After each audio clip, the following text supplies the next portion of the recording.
Hi, I'm Greg Howlett. In my last few blog posts, I talked a lot about minor chord substitutions. And I want to continue that just one step further today and get just a tad more advanced. If nothing else, you might enjoy some of the new sounds.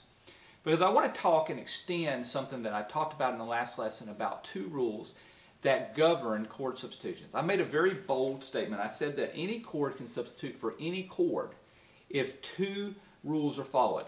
Number one, the chord has to work with the chords around it. And number two, it has to work with the melody note.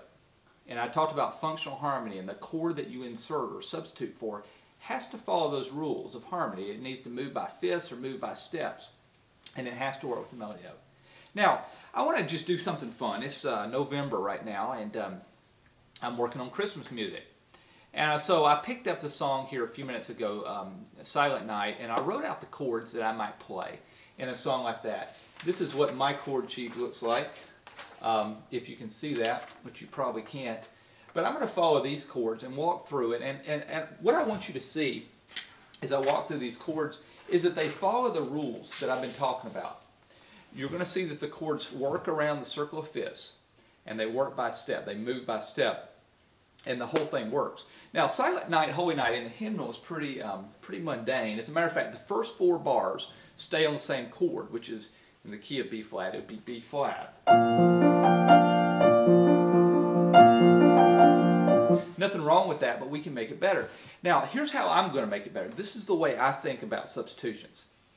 The end of that phrase needs to be B flat. I would call that a destination point. We need to keep the B flat there. But we can change any or all of the other chords. Actually, like I said, there's only one chord in the whole four bars. But we're going to change that into a series of chords that work together, that come back, arrive at the same destination point, B flat. It's sort of like a puzzle.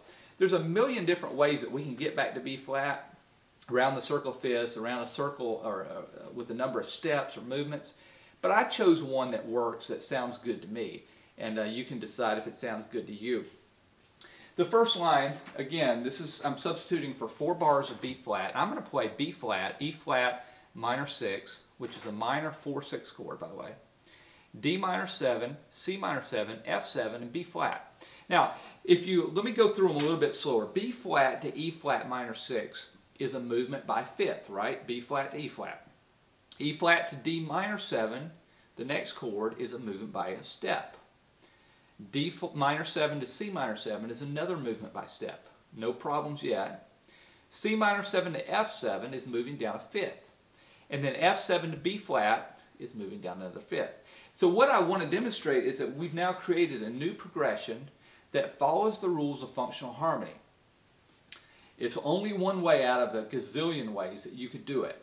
But it's the way I picked. Now, I'm going to play it for you and you see if you like it. It's a little bit different. It's going to sound a little different than the normal harmony that you might be used to for Silent Night.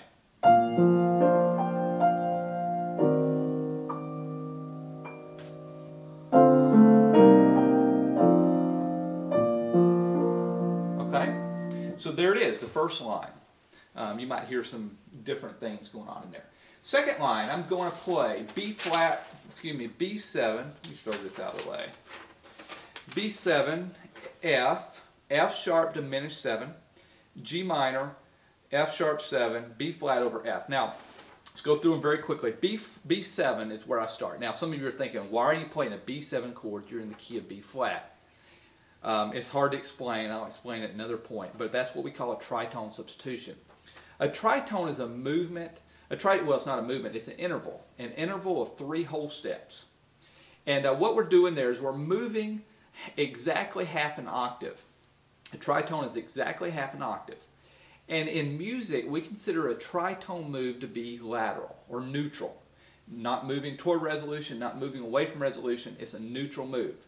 So in other words, if you want to elongate or change one chord into 2 chords, very often you can change it into that chord and then the chord that's a tritone away, and you're ending up with something that has movement and sounds good. And that's what I'm doing here. I'm starting on B7 and moving to F, which is a tritone away. Okay, so we're through that, right? I'll explain that a lot more later. I know that was a little rushed. F to F sharp diminished 7 is a movement up by half step. Then we're going to step up again by a half step to G minor. Then we're going to step down a half step to F sharp 7. That's a dominant F sharp chord.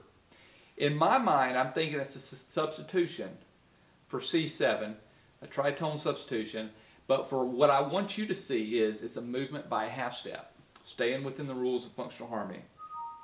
And then from F sharp 7, we're moving to B flat over F. Now that's we call them a slash chord. You might know them as an inversion. B flat over F is a B flat chord in second inversion. The important thing to look at when you see these kind of chords is you're looking at the root, not the root, but the lowest note that you play on the piano, in this case F, B flat over F. That's the note that you got to look at in relation to the other chords around it. So in this case, I'm moving from F sharp 7 down to F. Make sense? By the way, I'm going to put this lead sheet out with the lesson so that you can see it and hopefully follow along. Here's how this line would sound.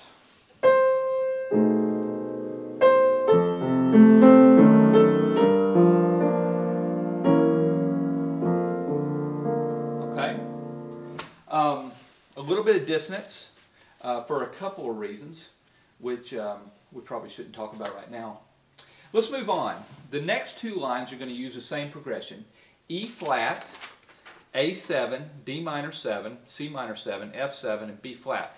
And what I'm doing here again is following the exact same rules. I'm starting with that tritone movement again. I'm starting on E flat, but then I'm moving to A7, which is a tritone away. And then I move down a fifth to D minor 7, then down a step to C minor 7, then down a fifth to F7, and then down another fifth to B flat. Here's how it sounds.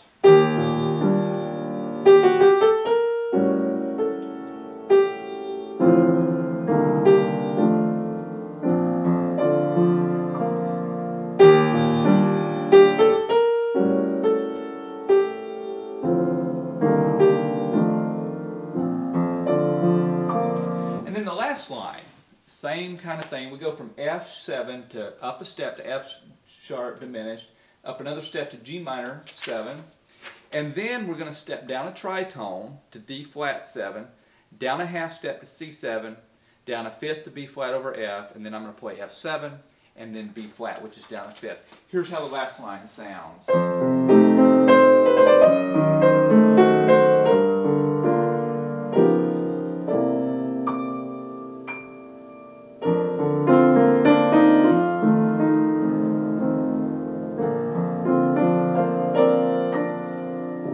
So, the point is, I know you're not going to start doing this right away, but it is doable with some practice. And I want to emphasize the rules that I talked about in the past.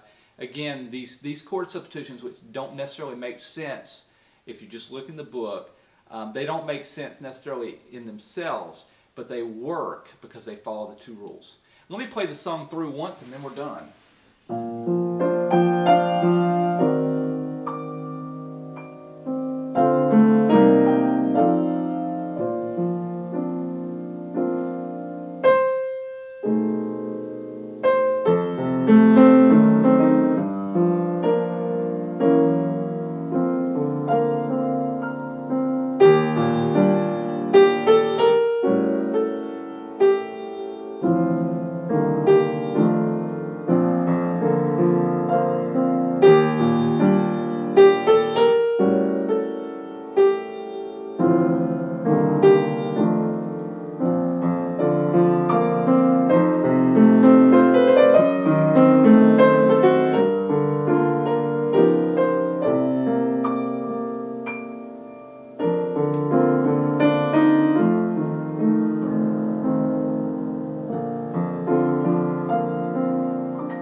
So I hope you took something away from that and you can use it in your music. I'll see you next time.